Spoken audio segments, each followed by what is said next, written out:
Hello everybody and welcome back. Today let's put something into this nice homemade clear acrylic case, and I thought I'd go for a somewhat gaming-like setup in this. So I'm going to add a 3060 Ti,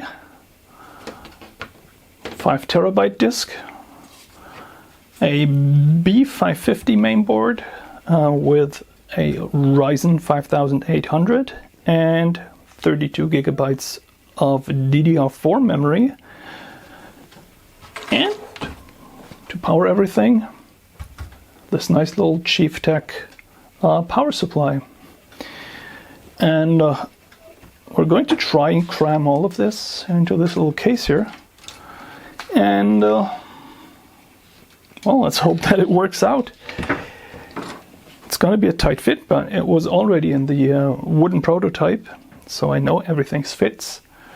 And we just have to somehow get it in there, but that should not be so much of a problem. So let me try and explain. Component placement in this PC is a little bit different than others. With this layout, the power supply is right next to the main board. It will be sucking away air from the vicinity of the memory, and it will generally be creating a little draft that goes over the main board, which I found to be pretty good. The graphics card is of course on the lower side, and the hard drive is right above the power supply and the main board. So I'm going to start off by mounting the hard drive into the case. So the hard drive actually goes in the case and is then under the top layer. I added some cutouts under the hard drive to make it easier to attach the cables, and that is also going to make mounting it a lot simpler. It's just screwed in with 4 screws from the bottom, just like with any other. Okay, here we go, mounted. So it now sits right below the top, and you can see there are cutouts here so I can attach the cables better. Next is the I/O shield, and well, there's actually nothing special about that. It just slots in like with any other PC case. And it fits perfectly. Now this next part is going to be a little bit more complicated.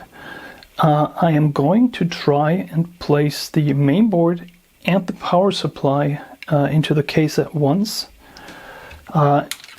It's just a little bit simpler to have the cables going from the motherboard to the power supply already attached than having to attach them while it's mounted, but both is possible. The only thing that I want to avoid, if I can, is to have to mount the cooler while it's in the case, because the SkyTi cooler requires so much force to press down on the hinge to latch, that I'm afraid I'm going to crack the acrylic. But that's the only reason. So I'm just going to try and land this on the posts while carefully pushing all of this in place.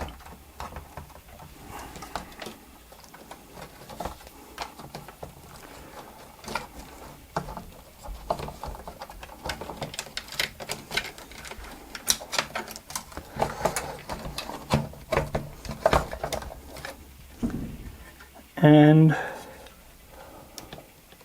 wow, this is almost perfect.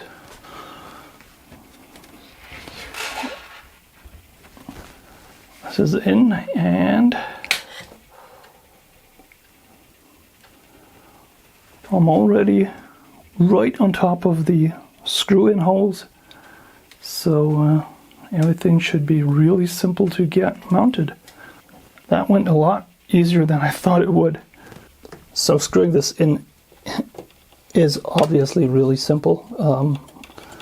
The trick is to use a screwdriver that is shorter than the height of the case, so you can get it all the way into the case. But that's it. Just as simple as any other PC case. It's just a little bit more cramped in there.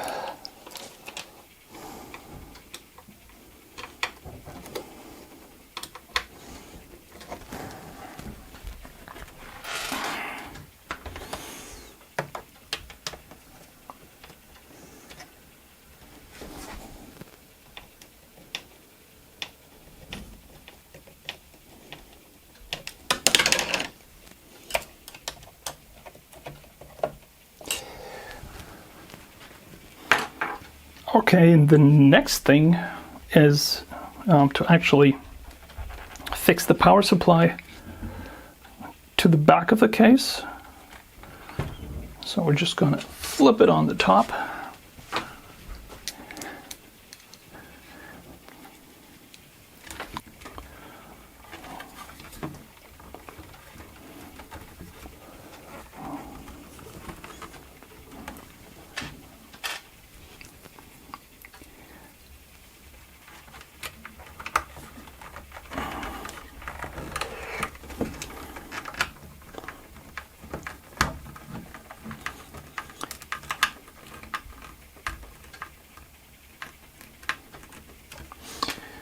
All we have to do is pull it in.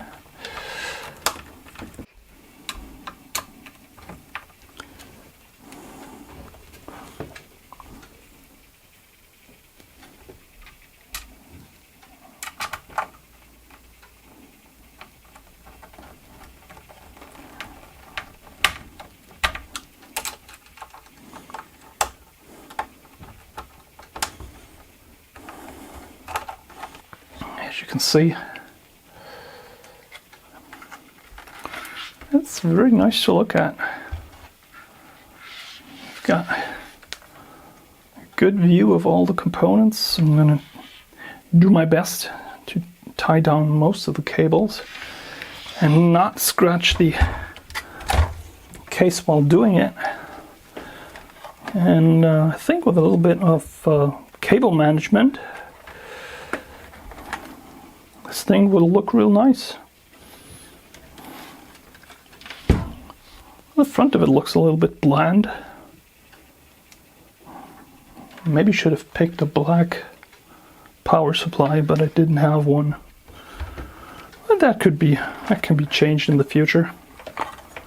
Okay, so now I also attached the cables for the LEDs for power and hard drive activity, as well as the power switch. And next thing will be to slot in the graphics card. And that should be quite simple.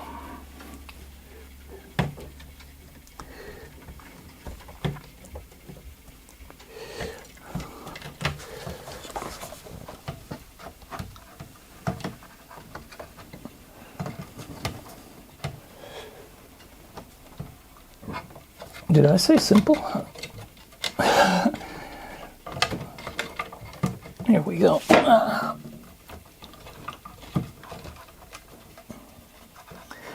Oh.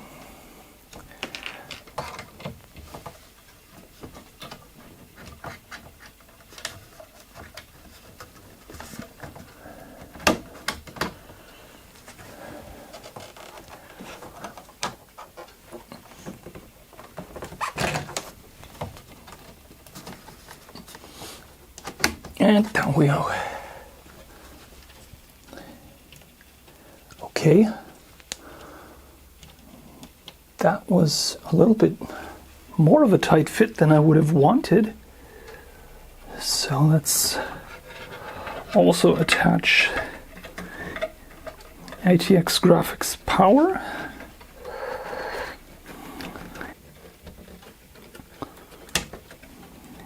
So here we go. And it's in there. So the graphics card is right at the bottom. It's open so it can draw in air. If I really want to, I can add some clear foil under here to really create an air draft going up, but I don't think that's necessary. So I think that's it. Everything seems very nice and clean. Except, of course, the brown and the gray wire didn't want to stay with the rest, but I'm just going to leave it like that. I quite like it. But as you can see, everything is in there. And I suppose let's turn it on. Oh, before I forget, for this build, I actually added the capability of taking in an extra fan at the back. I don't think I'm going to need it. And I am going to add something in the back of here so the graphics card can't actually go anywhere. At the same time, I want to leave this air channel at the back here open because it just helps the graphics card push out hot air right at the end here. So I'm probably going to have to make some sort of special little insert here that I can maybe hot glue into place, and it's going to hold the graphics card in the slot. It's held in there pretty well anyway, but it's just going to give it a little bit of extra. So here you have it running. It's basically inaudible. Oh, it's not doing anything yet, but showing a desktop, but it is very, very nice and quiet. And I don't know what to say. It's it's just really, really cute. So here you have the little PC. It looks really nice. Finish is really great. This was about as small I was able to go with all standard components, with a 2.5-inch hard drive, with a standard SFX power supply, with a normal size graphics card. So this is a full PC, but it's basically as small as I was able to go while still having adequate cooling and ventilation right around it. I think for the time being, this will be the last clear acrylic case that I've built, just because it's such a hassle. It takes so much time. It's so complicated and it's so easy to get wrong. So this will be my showpiece for a while, and I think it will also be my gaming PC for a while. Yeah, that's it. I'm going to add a few more close-up shots of the machine, but for now, thank you very much for watching, and bye-bye.